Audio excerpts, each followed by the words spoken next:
we're going to go back to like right after Biden gets the nomination in 2020. So, you just endorsed him, and you're Pete from today, and you get to talk to Pete from back then. What do you think y'all should have done differently? One, for the love of God, figure out a way to get the schools open sooner. We got very knee-jerk about this, and the costs were not just politically, but in a profound way. I think for the generation, the costs were profound, and I think anybody who was involved, who was, by the way, obviously doing their best to deal with a crisis that killed a million Americans. Sure. But I think most people involved would like to be able to have found a way to safely get more schools open more quickly.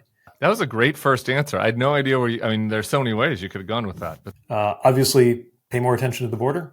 That's real, and that's going to be something that you can't just take your time to deal with.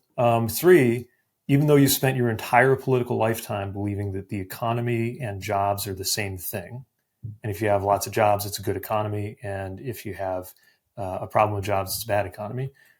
Remember that prices is just as big a part of the economy. It just hasn't come up much in the last 40 years. So what would you have done? What would you have done differently on prices then?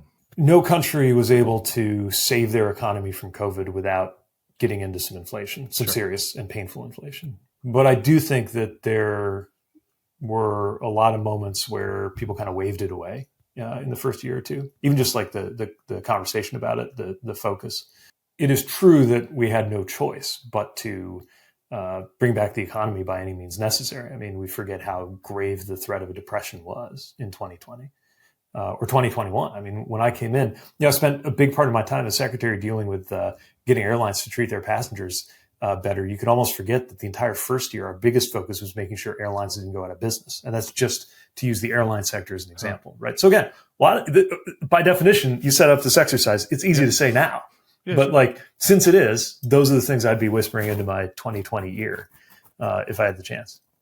So not do less with BBB or not the inflation or whatever. What became the Inflation Reduction Act? Look, if you had to choose between doing too little and doing too much, doing too much was the better answer.